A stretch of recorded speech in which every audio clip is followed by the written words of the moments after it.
Senhor esteja convosco. Proclamação do Evangelho de Jesus Cristo segundo Lucas.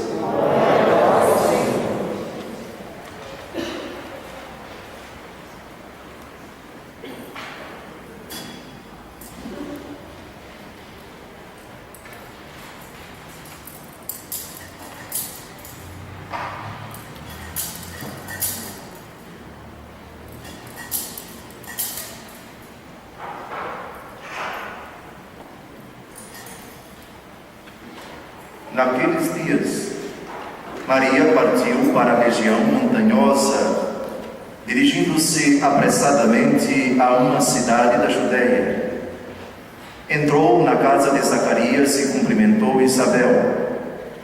Quando Isabel ouviu a saudação de Maria, a criança pulou no seu ventre, e Isabel ficou cheia do Espírito Santo.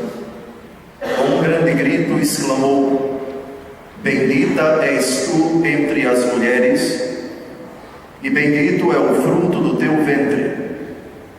Como posso merecer que a mãe do meu Senhor me venha visitar? Logo que a tua saudação chegou aos meus ouvidos, a criança pulou de alegria no meu ventre.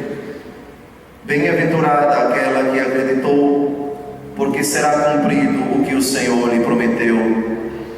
Então Maria disse: A minha alma engrandece o Senhor, e o meu espírito se alegra em Deus, meu Salvador, porque olhou para a humildade de sua serva. Doravante todas as gerações me chamarão bem-aventurada, porque o Todo-Poderoso fez grandes coisas em meu favor.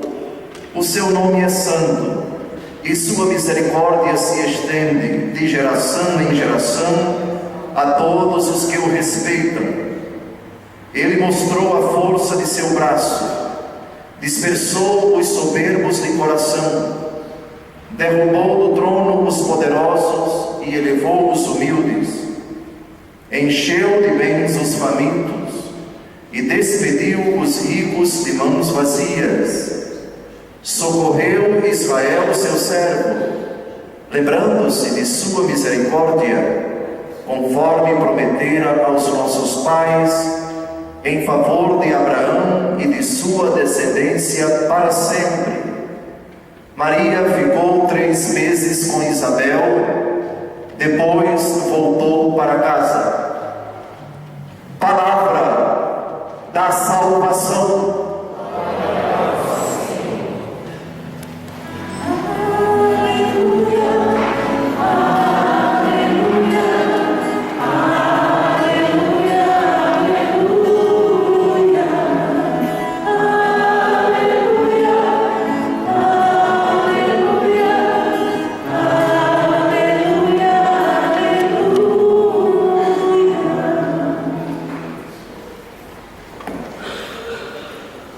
A nossa fé católica celebra no dia 15 de agosto, desde o soleníssimo e inesquecível, memorável 15 de agosto de 1950, quando o saudoso Papa Pio XII proclamou como dogma uma verdade já professada pela Igreja desde os primórdios, acerca de Nossa Senhora. Em síntese, o conteúdo deste dogma é o seguinte: a bem-aventurada Virgem Maria, no termo, ou seja, no fim de sua peregrinação terrena, foi gloriosamente assunta ao céu em corpo e alma. Essa verdade deve ser crida com fé divina e católica, de sorte que o católico que a nega incorre em heresia. Essa verdade está contida na palavra de Deus implicitamente. O dogma não precisa estar contido explicitamente na Bíblia. O católico não cai na ingenuidade da bibliolatria. Bibliolatria é uma heresia protestante que sustenta que só o que está explicitamente na Bíblia deve ser acreditado. Se não está na Bíblia exatamente tal coisa, eu não acredito nela. Há quem pense assim no mundo protestante. Não posso dizer de todos os protestantes, mas há uma corrente protestante bibliolátrica, fundamentalista. Vejamos muitas coisas em que acreditamos que não estão diretamente, explicitamente na Bíblia. Na Bíblia não há nenhum versículo que diga que os evangelhos são 4, não menos nem mais. Na Bíblia não há nenhum versículo que diga que os livros do Novo Testamento são 27, nem menos nem mais. Na Bíblia não há nenhum versículo que diga que o número dos livros inspirados é 73. Ou, no mundo protestante, 66. Porque a Bíblia protestante tem 7 livros a menos. E não foi a Igreja Católica quem colocou. A Igreja Católica tem 2000 anos. Foi o protestantismo quem tirou no século XVI. Portanto, estejam atentos a essa sutileza e não caiam nessa armadilha, nessa cilada. Onde está na Bíblia que a Virgem Maria subiu ao céu em corpo e alma? Está. Não explicitamente, mas implicitamente. Vamos agora investigar alguns textos do Antigo Testamento e do Novo para concluir. É a igreja quem conclui. É a igreja quem diz são 4 os evangelhos, não menos nem mais.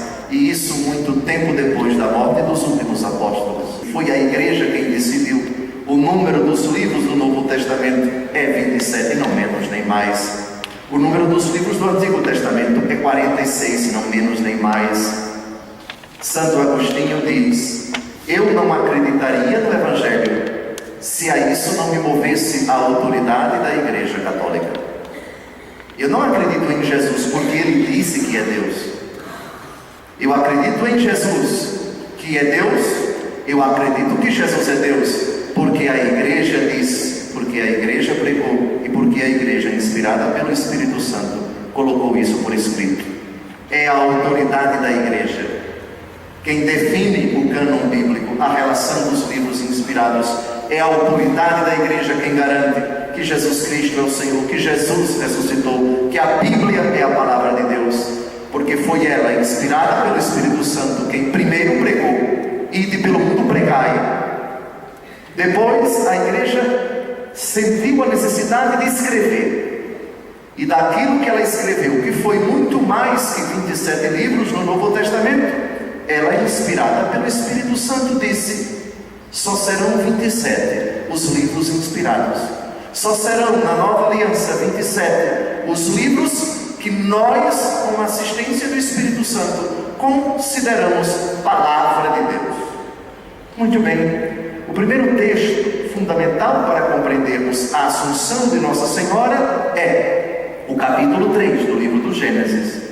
Depois do pecado de Adão e de Eva, depois que eles comeram do fruto da árvore da ciência do bem e do mal, os seus olhos se abriram, eles se esconderam, cobriram as partes íntimas com folhas, e depois o Senhor Deus dialogou com ambos. Mas o diálogo mais contundente e o que nos interessa é o diálogo dele com a astuciosa realidade que insuflou, que tentou, que seduziu Adão e Eva ao pecado. Serás maldita entre todos os animais da terra, rastejarás, comerás o pó da terra, e eu porei inimizade entre ti e a mulher, entre a tua descendência e a dela. Tu lhe ferirás o calcanhar, e ela esmagará a tua cabeça. Vocês perceberam qual foi a primeira leitura de hoje? Atentos, Porque há uma relação entre o primeiro capítulo da Bíblia, o capítulo 3 do livro do Gênesis, o início da Bíblia, e o final da Bíblia, o livro do Apocalipse. Pois bem, a mulher, que realidade é esta? De quem a palavra de Deus estava falando quando citou essa realidade inimiga da serpente? A serpente personifica o demônio, e o demônio é inimigo do gênero humano. A mulher é essa realidade que representa a humanidade toda. Em Eva, a humanidade está representada, a humanidade está decaída, a humanidade sucumbiu, a humanidade perdeu a graça original, a humanidade pecou, a humanidade está falida, está fadada à morte. Lembra-te que és pó, e ao pó haverás de voltar, disse o Senhor Deus ao primeiro homem e à primeira mulher, antes de expulsá-los do paraíso. Entraram no mundo o pecado, que se multiplicou, e até aos dias atuais, e até ao final dos tempos, não cessará de se multiplicar, de adquirir novas modalidades, novas manifestações, cada vez mais rebuscadas, refinadas, agressivas, espantosas, horrorosas, assustadoras, das quais a pior consequência delas é a morte. A morte entrou no mundo por causa da desobediência de Adão. A segunda leitura de hoje diz: como em Adão todos morrem. A morte então feriu da maneira mais cruel e impiedosa a natureza humana. É a consequência mais espantosa daquela decisão primeira, que repercutiu em todos os descendentes de Adão e de Eva, pela solidariedade na humanidade.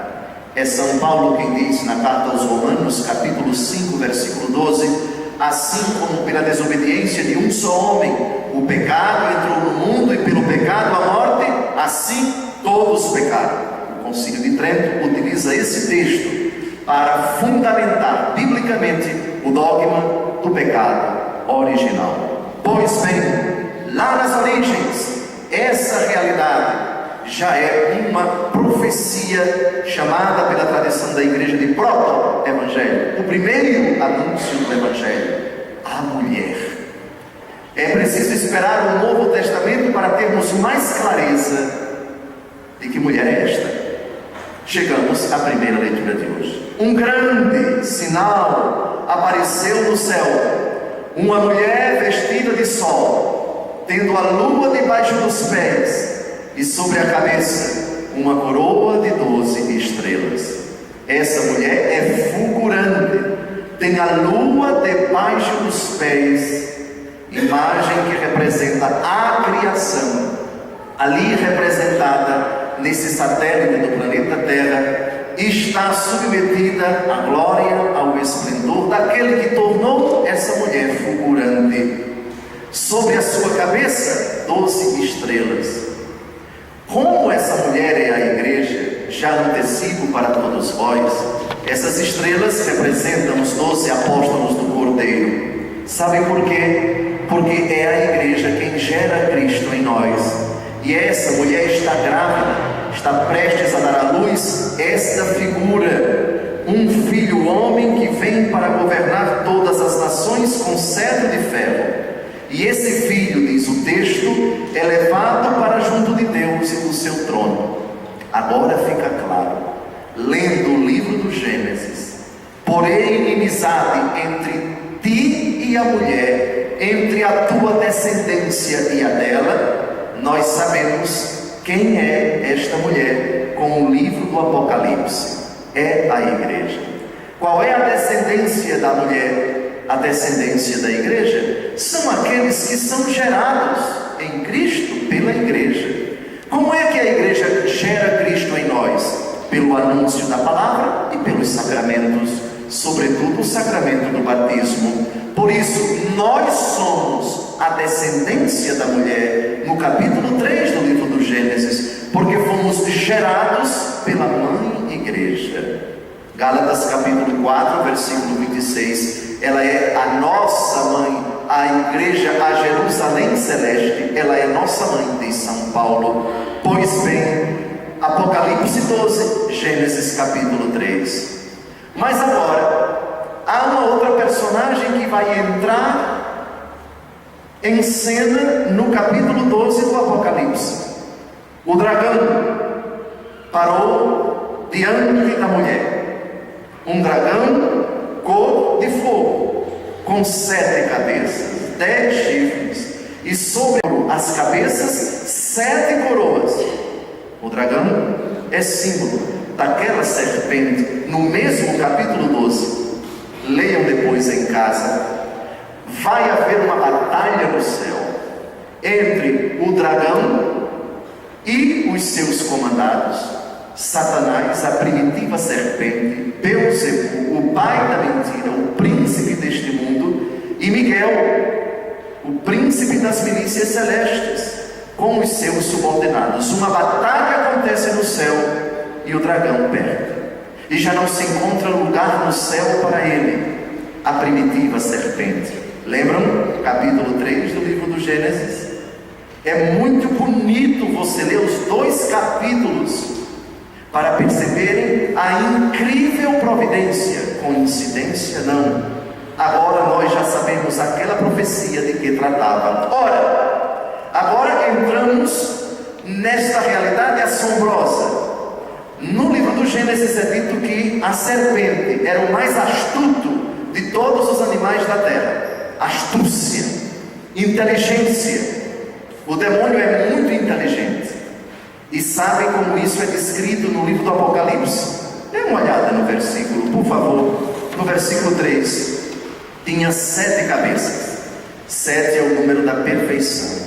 7 é o número da totalidade. A cabeça é o centro da inteligência. O dragão com 7 cabeças. O demônio é muito inteligente.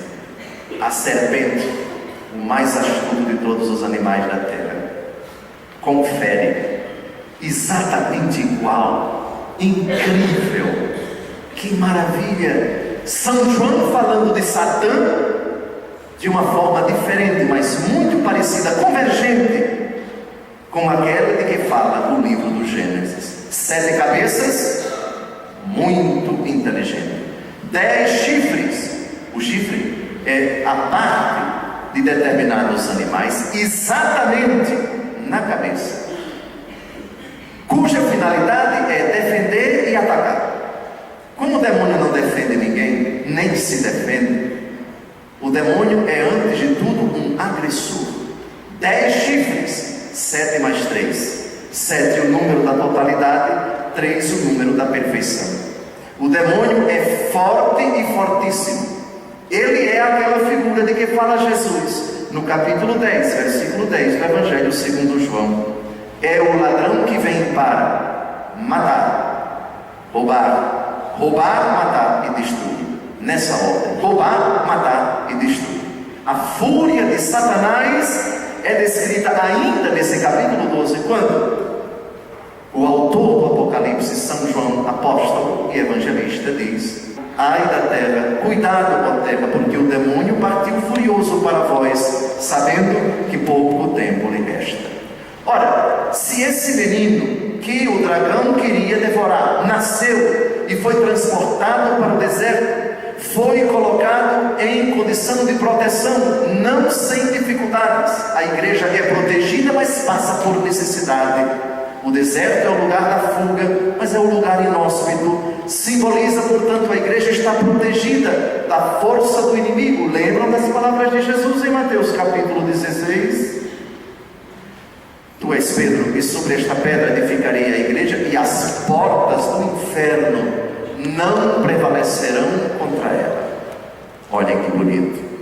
O inferno tentará destruir a igreja, não vai prevalecer. No capítulo 12 do Apocalipse, a batalha entre Miguel e seus anjos de um lado e Satanás e seus subordinados do outro tem como vitoriosos Miguel e seus anjos a igreja vitoriosa.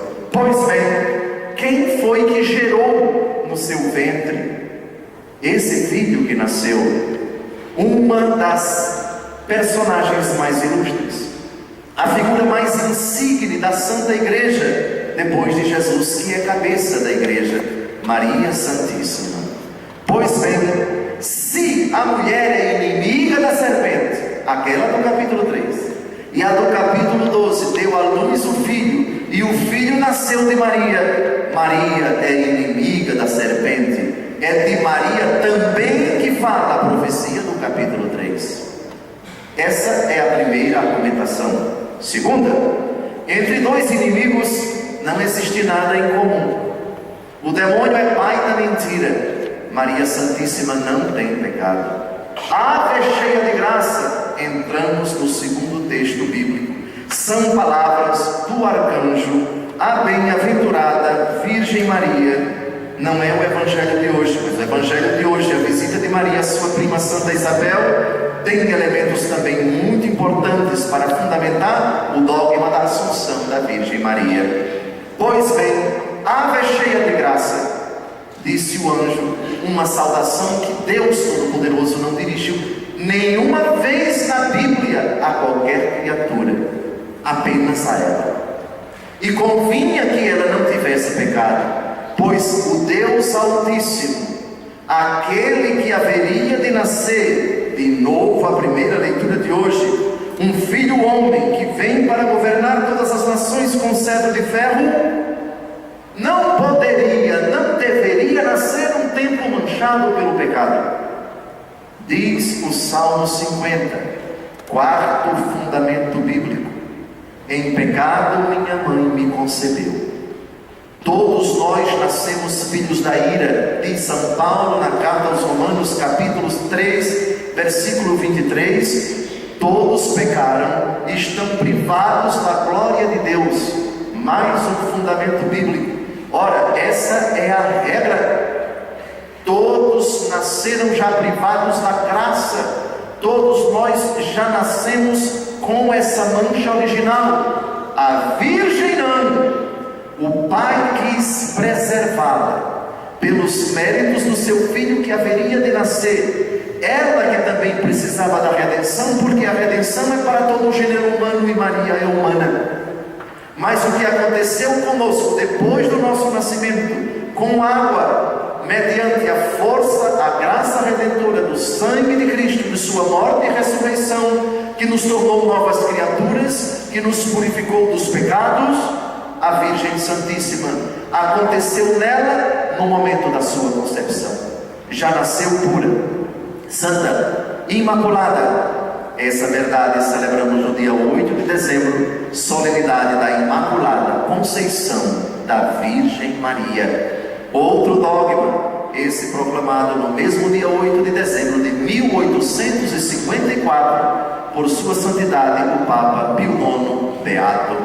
Pois bem, amados, não convinha que o Deus puro fosse gerado, segundo a humanidade, no ventre manchado pelo pecado.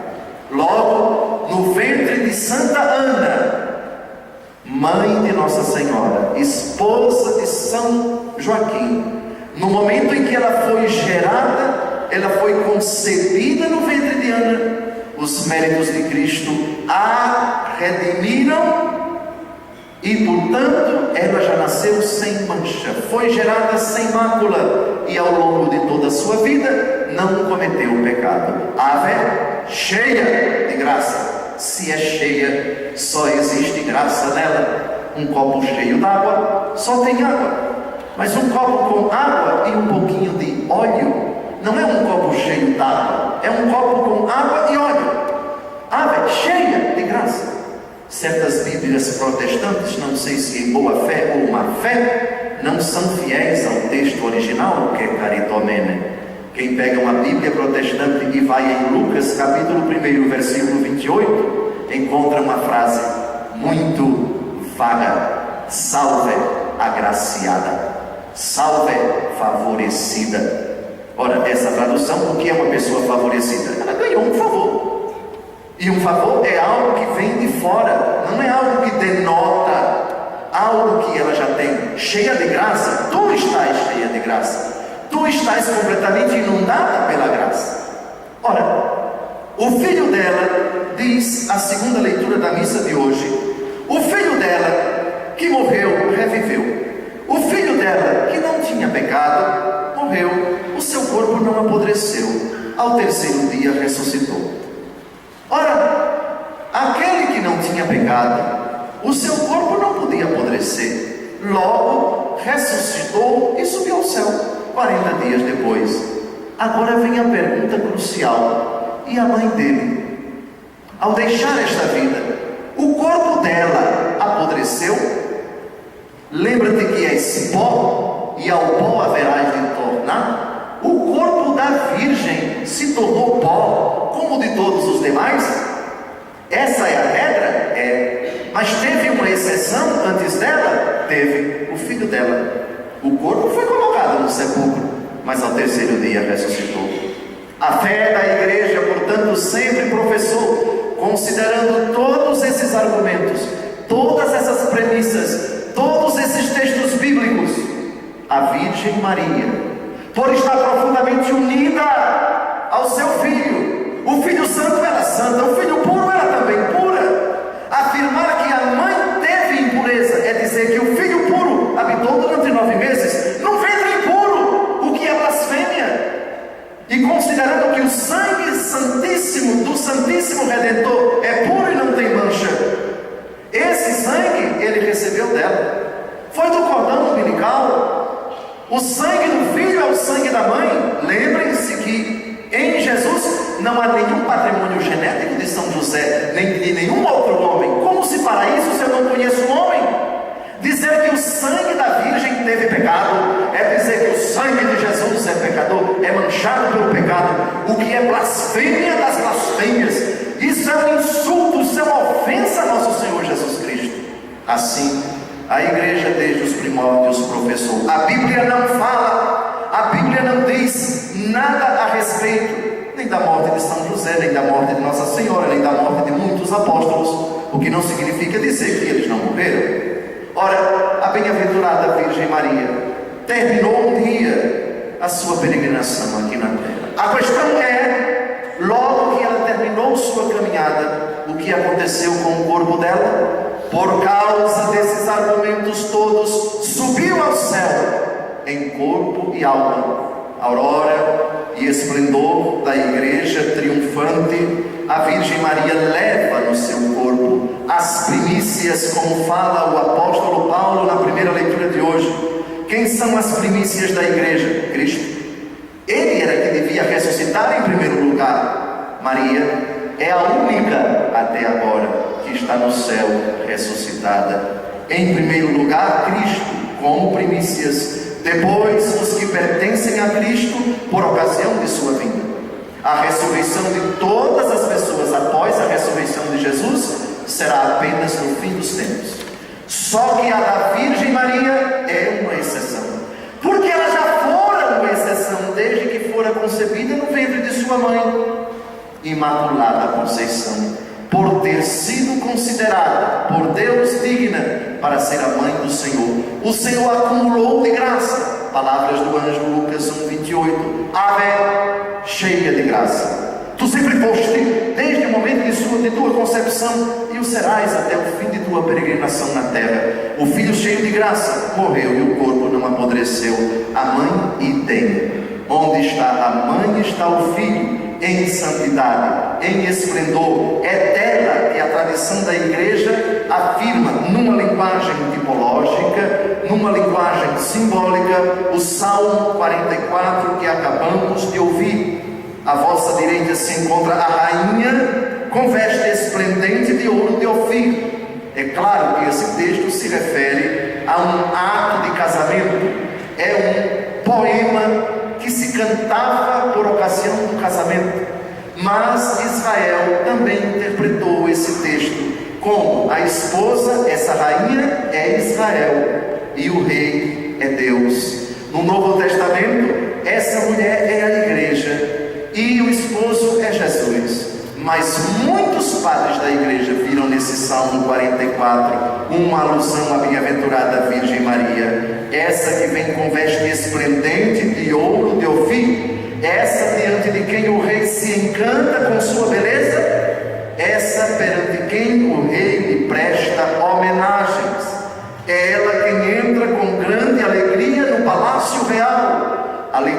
cristã desse Salmo 44 interpreta: a Virgem subiu ao céu em corpo e alma. A Virgem foi entronizada, foi coroada como rainha do céu e da terra, de forma tão bonita. Cantamos no canto de entrada hoje. Qual foi o canto? Com minha mãe estarei, na santa glória um dia, vendo, experimentando, convivendo com a Virgem Maria. No céu eu triunfarei, eu experimentarei aquilo que os olhos não viram, os ouvidos não ouviram, o que Deus preparou para aqueles que o amam. Repare agora no Evangelho, no Magnificat da Virgem Maria, uma profecia que hoje precisa ser desdobrada nesse dogma tão belo que encanta o nosso coração, aguça a nossa fé, motiva a nossa esperança, enche o nosso coração de alegria para sermos fiéis a Cristo aqui na terra como Maria foi, para um dia chegarmos à glória com a Virgem, para conviver com ela e com a Trindade Santa, a razão de sua alegria. Reparem na profecia: o poderoso fez grandes coisas em meu favor, diz o versículo 49. Fez grandes coisas, tantas graças, tantas dádivas, ornou a Virgem com tantas virtudes, tantos exemplos. Ela é esta figura mais importante da igreja depois de Jesus Cristo. Qual foi a última grande coisa que o Senhor fez em Maria? Levá-la ao céu. No capítulo 14 do Evangelho segundo João, Jesus diz: não se perturbe o vosso coração. Credes em Deus, crede também em mim. Na casa do meu Pai há muitas moradas. Não for assim, eu vos teria dito, pois vou preparar-vos um lugar. E quando esse lugar estiver preparado, voltarei tomar-vos-ei comigo, para que onde eu esteja, vós estejais. Sabem que hora isso aconteceu? Em que momento isso aconteceu? No passamento da Virgem Maria, na hora em que ela deixou esta vida. Sim, todos os que partem para Cristo, para estar com Cristo, desde que morram na graça de Deus, e ainda que tenham alguma falta a expiar no purgatório, os que estão no purgatório sabem que um dia vão entrar na glória. E muitos entram na glória, deixando esta vida em estado de graça e sem nenhuma falta, sem nenhuma pena temporal a ser expiada na outra vida. Só que esses todos estão sem o corpo. Maria Santíssima está no céu em corpo e alma.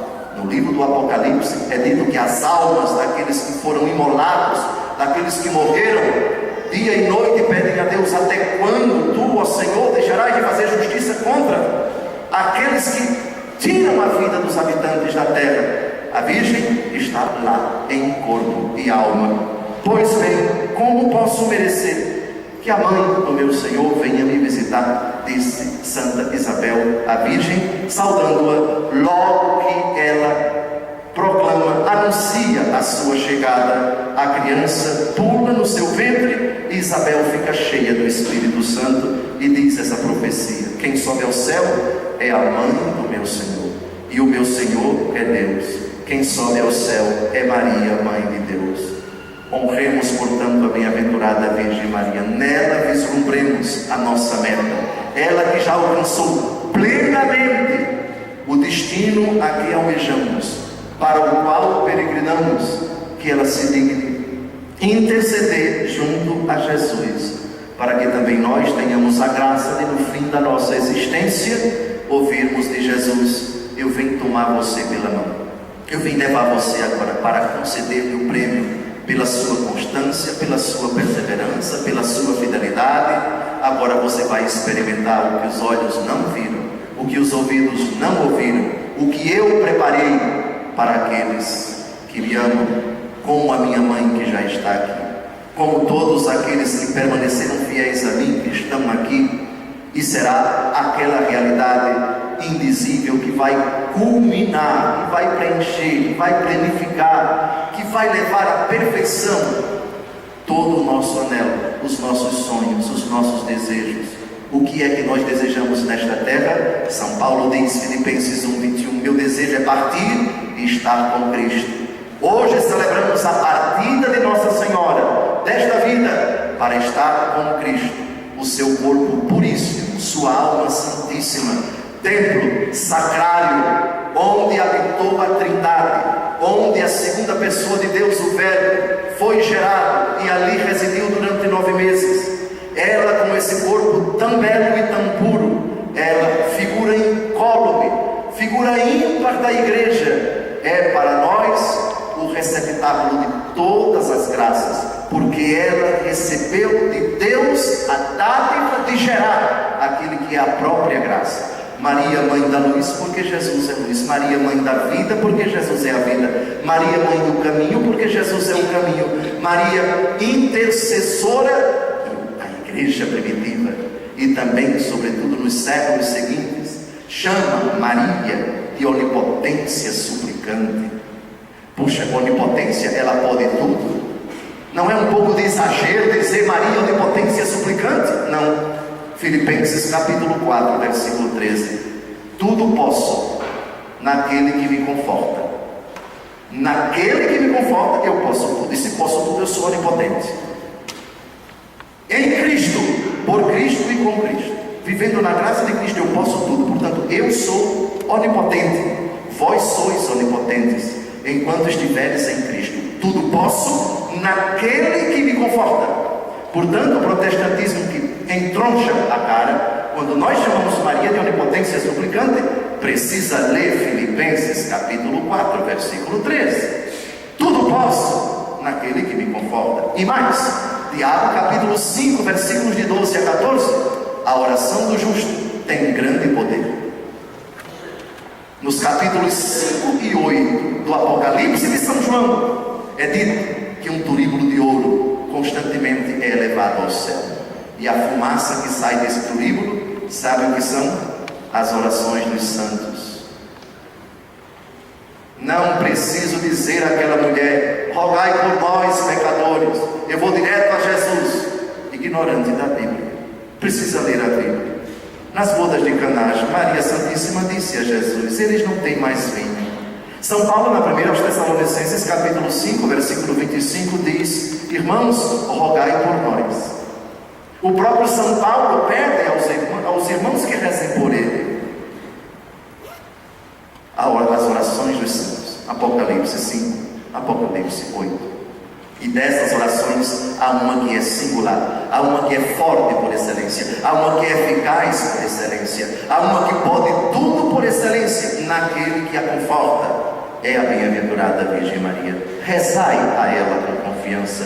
Não tendes receio de pedir à mãe, porque ela está sentada à direita. Vejam, por favor, no salmo que nós acabamos de ouvir: à vossa direita se encontra a rainha. Jesus está sentado à direita do Pai. Maria está sentada à direita de Jesus, constantemente a pedir por nós, como fez nas bodas de Caná. E Jesus, que atendeu a Virgem em João capítulo 2, é o mesmo em Hebreus capítulo 13, versículo 8. Jesus Cristo é o mesmo ontem, hoje e por toda a eternidade. Ouviu a mãe, atendeu a mãe nas bodas de Caná. Não é diferente no céu, porque Jesus não muda. Se ouviu sempre a voz da mãe, o pedido da mãe, no céu também continua a ouvir o pedido da mãe. Peça à mãe, o filho atende. Vá direto ao filho, mas não esqueça que ele teve uma mãe. E o primeiro milagre da vida pública dele, ele quis que houvesse primeiro a intercessão dela. Maria, mãe amada, mãe admirável, nossa protetora, mãe querida, mãe puríssima, rainha dos mártires, dos confessores, mãe de todos os pecadores, mãe de todos os regenerados em Cristo, pelos vossos méritos, ajudai-nos a buscar Jesus. Vós que apontaste Jesus nas bodas de Caná, fazei o que ele vos disser. Continuai, ó mãe, a dizer-nos diariamente: o meu filho Jesus é o caminho, o meu filho Jesus é a verdade, o meu filho Jesus é a vida. Eu vivi por ele, eu o gerei no meu ventre, eu fui fiel a ele e no fim da minha peregrinação fui levada por ele para onde eu quero que vocês um dia se dirijam, para onde eu quero que vocês um dia estejam. Louvado seja nosso Senhor Jesus Cristo. Amém.